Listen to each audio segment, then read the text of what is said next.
আসসালামু আলাইকুম, কেমন আছেন সবাই? আশা করি সবাই ভালো আছেন। আলহামদুলিল্লাহ আমিও ভালো আছি। তো সকালে ঘুম থেকে উঠে মুখ হাত ধুয়ে ফ্রেশ হয়ে বোরকা পরে নিলাম। বাজারে কিছু জিনিস কিনতে যাবো, এই জন্য ভাবলাম সকালে সকালে যাই কিনে নিয়ে এসি। প্রচণ্ড পরিমাণে গরম, রোদের তাপটা একটু যত বেলা হবে তত বেশি হবে। এজন্য ভাবলাম এখন রোদের তাপটা বেশি নাই, তাই এখনই বোরকা পরে যেয়ে বাজার থেকে কিনে নিয়ে এসি। এত পরিমাণে গরম, রাত দিন ভরই তো কারেন্টে জ্বালায়, কারেন্টের নিত্য শেষ হইতেছে না। 1 ঘন্টা থাকলে আর 1 ঘন্টা থাকে না কারেন্ট, এই অবস্থা হয়েছে। তো ভাবলাম যে রোদের তাপটা বাইরে হওয়ার আগে বাজার থেকে যা কিছু কেনার আছে কিনে নিয়ে আসি।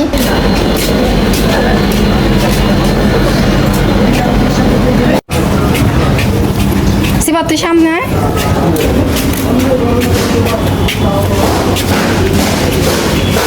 দুই পাশ দিয়ে বিল্ডিং এ রাস্তা চাপা হয়ে গেছে।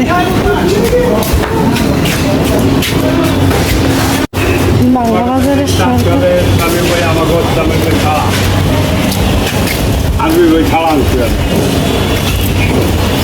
আগে যান।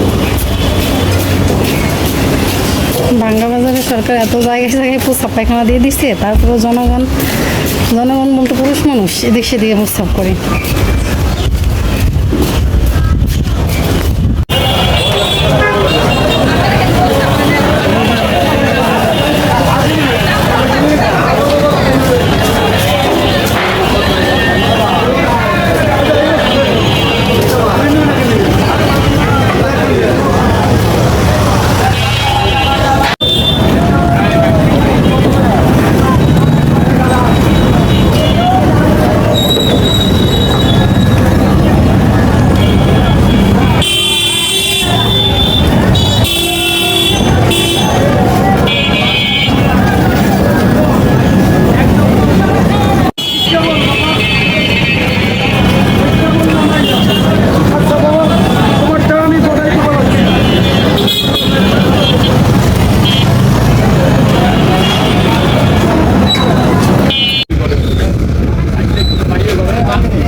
এই তো বাজার নিয়ে চলে আসছি বাসায়। এত পরিমাণে গরম, বাহিরে গরমে টিকাই যায় না। বাসায় একটু যাওয়ার সময় কারেন্ট দেখা গেছে, আইসে দেখি কারেন্ট নাই, আরও বেশি গরম লাগতেছে। কি আর করার, আজকে খাতার লাইট কিনতে গেছিলাম। খাতার লাইট কেনাই আমার মেন উদ্দেশ্য ছিল। আজকে কাঁচা বাজার করার জন্য কোনো ইচ্ছা ছিল না, তারপরে কিভাবে যেন কাঁচা বাজারও কইরা ফেলাইছি। এদিকে মেয়ের জন্য খাতা নিয়ে আসছি। মেয়ে 2 দিন ধরে বলতেছে মা খাতা নাই, কি করব। বাসার পাশেই কিন্তু এই খাতার দোকান, আনতে যাইতেছি না, গরমে বোরকা পরতে ইচ্ছা করে না। কি আর করার, তা খাতা নিয়ে আসছি মেয়ের জন্য, আর একটা চার্জার লাইট নিয়ে আসছি। চার্জার লাইট তো নিয়ে আসছি, চার্জে দিব, কারেন্টই তো থাকে না বলেন। কারেন্ট আসে আর যায়। এজন্য ভাবলাম যাই হোক, যতটুকুই আসে আর থাকুক, একটা চার্জার লাইট নিয়ে আসছি। আর মেয়ের খাতা কিনে নিয়ে আসছি। আর এদিকে বাজারের ভিতরে তো আনারস বেচতেছে মাখাইয়া। কী দিয়ে মাখাইছে জানি না, বিশেষ করে কাসন্ত দিয়ে মনে হয় মাখাইছে। তা আনারসও কিনে নিয়ে আসছি। এই যে 50 টাকার আনারস, একটা আলাম কিনলে 40 টাকা, আর মাখায় আনলে 50 টাকা। তাই এদিকে আনারস নিয়ে আসছি। তা আনারস বাটিতে ঢালতেছি, ঢাইলে 1 পিস খাইয়ে দেখি। এত পরিমাণে গরম লাগতেছে, এই গরমে কিন্তু টক খাইতে কিন্তু অনেক ভালো লাগে। তো মাশাআল্লাহ, আনারস একটু টক না, শুধু মিষ্টি। তার ভিতরে মিষ্টি জিনিস কাসন্তদা মাখাইলে কিন্তু একটু ভালো লাগে না, টক জিনিসই কিন্তু কাসন্তদা মাখাইলে অনেক ভালো লাগে। তো চামিচ দিয়ে খাইতেছিলাম, দেখি না মুরব্বী চাচা আমার 2টা কাঠি দিয়ে দিছে, তা কাঠি দিয়ে খাইতেছি। এদিকে ভাগনা আমার পাশে বসে, ওকে বললাম খাওয়ার জন্য। তো এদিকে দেখেন এই যে মাছ নিয়ে আসছি, বড় একটা মাছটা তো লাফাইতেছে। তো মাছটা তো কাটতে হবে, ধুইতে হবে। দেখি ট্যাঙ্কিতেও পানি নাই, বাসায় এসে ট্যাঙ্কিতে পানি নেই, কারেন্ট নাই, পানি কীভাবে ট্যাঙ্কিতে উঠাবে বলেন। তো এদিকে ভেন্ডি নিয়ে আসছি আমি। আমাদের এদিকে এগুলোকে আমি ভেন্ডি বলি, কে কোন নামে যে ডাকে এটাকে চিনে জানি না, আমরা ভেন্ডি বলি, কেউ ঢেঁড়স বলে। তাই আমি ভেন্ডি বাসাটাই বেশি ব্যবহার করি। তো 1 কেজি ভেন্ডি নিয়ে আসছি, আর আনারস, আর একটা পাঙ্গাস মাছ নিয়ে আসছি। আর মেয়ের জন্য তো খাতা লাইট এগুলো কিনছি। বাসায় আসছে আজকে 3-4 মাস ধরে, এখন পর্যন্ত আমরা পাঙ্গাস মাছ খাই নেই।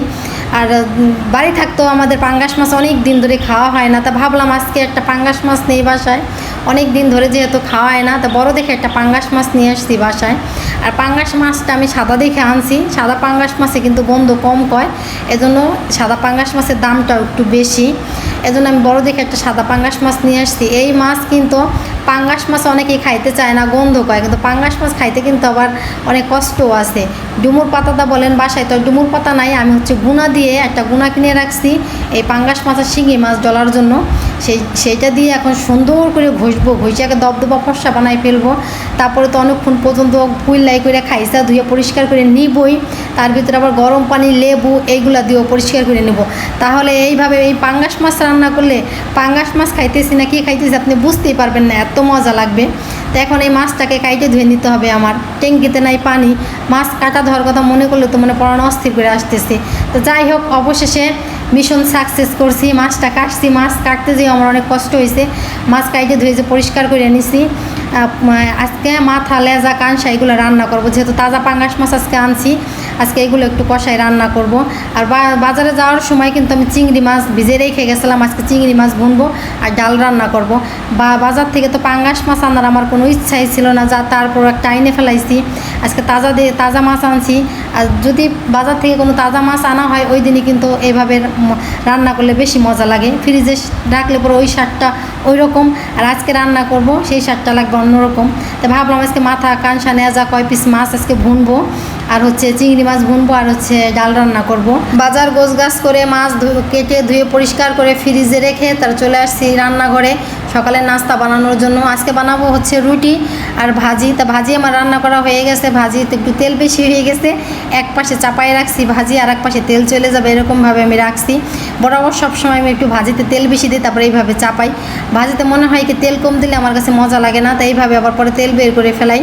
আর এদিকে হচ্ছে আটা ছেনে রেখে দিছি গরম পানি দিয়ে, এখন রুটি বানাবো। আল্লাহ জানে কীরকম রুটি বানাবানে, আমি কোন দেশের মানচিত্র হবে না তা একমাত্র আল্লাহ জানে, তাই আমি বানাইলেই আপনারা দেখতে পারবেন কোন দেশের মানচিত্র হয়। তাই সকালের নাস্তাটা এখনও করা হয় নাই, রুটি বানাবো তারপরে সকালের নাস্তা করব। কোন দেশের মানচিত্র হয় তার ঠিক নাই, বানাইলেই দেখতে পারবেন। অনেকক্ষণ ধরে ছেনে রেখে দিছি, এখন বানাইনি। ফিরা বেগুন বাসায় আসার পরে কিনা হয়েছে, একদিন শুধু আমার বোন বানিয়েছিল রুটি, আমার বানানো হয় নাই, আজকে আমি বানাবো।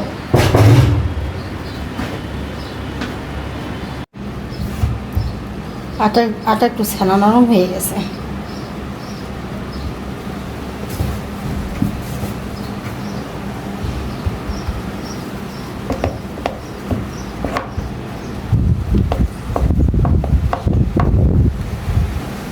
না লেগে যাচ্ছে কেন?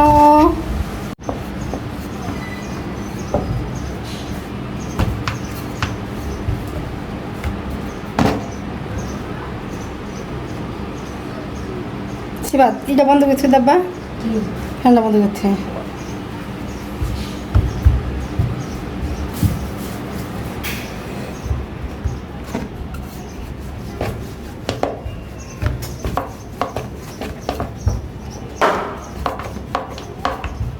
কি হইতেছে?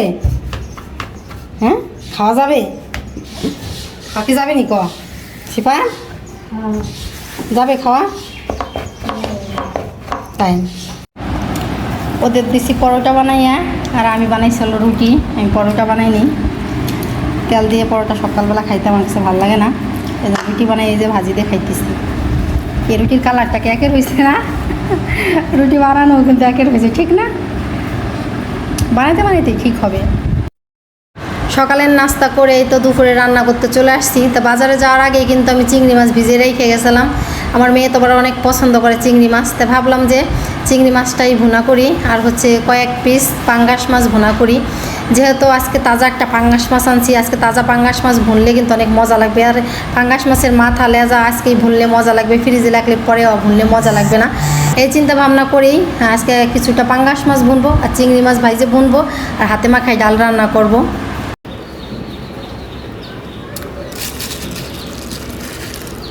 ভাত রান্না করা হয়ে গেছে, ভাত গড়দা নিচ্ছি। এখন এই যে প্রথমেই হাতে মাখায় ডাল রান্না করে নিব, তারপর চিংড়ি মাছ ভুনা করব।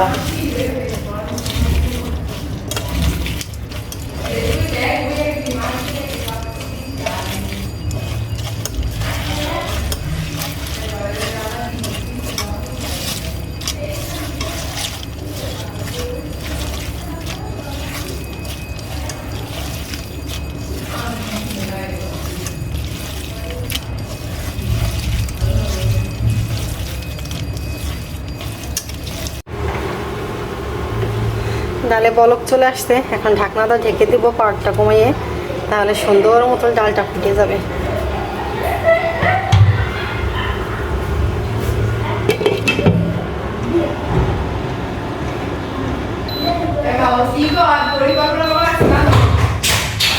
কি করলো? এই তো আমার আম ডাল রান্না করা হয়ে গেছে। আম ডাল রান্না করার পরে এদিকে যে চিংড়ি মাছ ভাজি নিতেছে, চিংড়ি মাছ ভাজবো হচ্ছে ভুনবো। বড় বড় ডাটা থাকতো, বড় বড় ডাটা দিয়ে মানে মোটা মোটা বড় বড় ডাটা দিয়ে এই ধরনের চিংড়ি মাছ রান্না করলে কিন্তু অনেক মজা লাগে। এই তো আজকের মতো আমার রান্না বান্না শেষ। চিংড়ি মাছ ভুনা আর তার সাথে হাতে মাখায় ডাল রান্না করছি। দুঃখের বিষয় পাঙ্গাস মাছ ভুনা ভিডিও করছি, ভিডিওটা আমার হাতের চাপ লেগে ডিলিট হয়ে গেছে। সেই রান্নার ভিডিওটা নাই, কিন্তু খাওয়া দাওয়ার পরের ভিডিও করছি। পাঙ্গাস মাছের কড়াইতে এখন যতটুকু আছে ততটুকু ভিডিও করছি লাস্টে, কিন্তু রান্না করার সময় যে ভিডিওটা করছি ওইটা আর করতে পারিনি। তো চিংড়ি মাছ ভুনা আর হচ্ছে হাতে মাখায় ডাল আর পাঙ্গাস মাছ ভুনাটা দিয়ে আমার আগে আমার ভাগ্নে খাইছে। আমার ভাগ্নে আবার পাঙ্গাস মাছটা অনেক পছন্দ করে। আমার মেয়ে আর আমার ভাগ্নে যে খাইতেছে, ওদের খাওয়া দাওয়া শুরু করছে, তখন আমি এই যে কড়াইতে এই 3 পিস মাছ আছে সেইটাই ভিডিও করলাম। এই যে আজকে রাত্রে ছাদে চলে আসছি, এত বাতাস, রুম থেকে বাতাস পাইতেছি জানলা দিয়ে। তাই ভাবলাম ছাদ থেকে একটু ঘুরে আসি। ছাদে এসেও দেখি ওমা কি বাতাস। এখন পর্যন্ত মাগরিবের আজান দিছে, বেশিক্ষণ হয় নাই, এখন পর্যন্ত ভাঙ্গা বাজারের দোকানপাট খোলা আছে। একটু পরে ভাঙ্গা বাজার কুত্তা ছাড়া কিচ্ছু থাকবে না। সরকার বইলা দিছে যে দোকানপাট সন্ধ্যার পরপরই বন্ধ করে ফেলানোর জন্য। এই জন্যই যে এখন পর্যন্ত আছে, ওই যে দোকানপাট খোলা আছে, লাইট জ্বলতেছে। একটু পরে মনে করেন রোড হাঁটাই যায় না, ভয় করে। দোকানপাট সব বন্ধ থাকে, কুত্তা থাকে শুধু রোড দিয়ে শুয়ে প্রায় বেরিয়ে, মানে ওদেরই রাজ্য। তখন মনে হয় ভাঙ্গা বাজার ওদের দখলে, মানে এরকমভাবে ওরা শুয়ে থাকে। আর জায়গায় জায়গায় দল ধরে থাকে কুত্তা শুয়ে। সেদিনকে তো আমি জানি না, শুনছি যে এরকম নিয়ম করছে, আমি জানি না। আমি গেছি মা বাজারে, আমি তো ভয় পাওয়ার কায়দা। আমার মেয়ে বাসায় এসে বলতেছে কি যে তুমি কই যাইতেছো? ও কোচিনে গেছিলো, কোচিনে না তো প্রাইভেটে গেছিলো, কোচিন তো দুপুরে করে এসছে, প্রাইভেটে গেছিলো। প্রাইভেট থেকে আসার সময় মা আমি ভয় পেয়ে গেছি, বাজার দিয়ে আসার সময় আমার ভয় লাগছে, আমার অনেক ভয় লাগছে। আমি কেন ভয় লাগছে? ভয় লাগছে আমার এই জন্য, কোনো জায়গায় মানুষজন নাই, কয়েকটা দোকানের সামনে খালি ছেলেরা আছে জড়ো হয়ে, আর কোনো লোকজন নাই, এই জন্য আমার ভয় লাগছে। আমি তাই নাকি? তখন আমার হঠাৎ করে মনে পড়ছে যে এই নিয়ম তো করছে, নিয়ম মনে হয় চালু হয়ে গেছে। তাই ছাদে আসলাম একটু সন্ধ্যার সময়, এত বাতাস, ছাদে খুবই ভালো লাগতেছে। বেশিক্ষণ থাকবো না, চলে যাবো তাড়াতাড়ি। দেখি কাকি গই পাশে কাটা কি জানো শাক বলো, এটাকে ভুলে গেলাম, কাটা না এটা শাক না কি শাক জানো বলে, দেখি কি অবস্থা।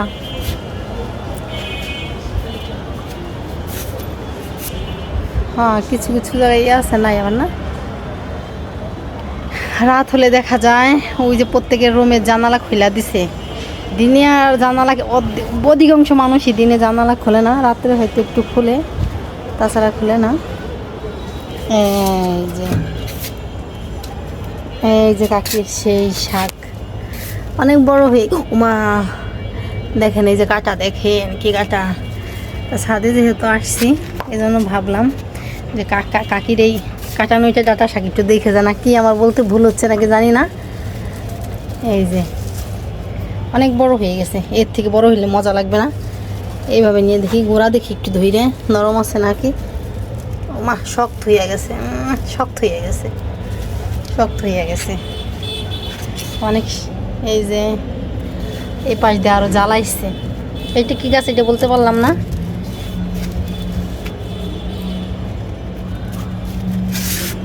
যাই এখন আমার নিচে চলে যাই। গাছগুলো বৃষ্টির পানি পেয়ে, প্রত্যেকটা গাছ বৃষ্টির পানি পেয়ে ভালো হয়ে গেছে। চলো আমার নিচে যাই। পালাকো পালানো ওই জায়গা তালা মেরে রাখা হয়েছে না।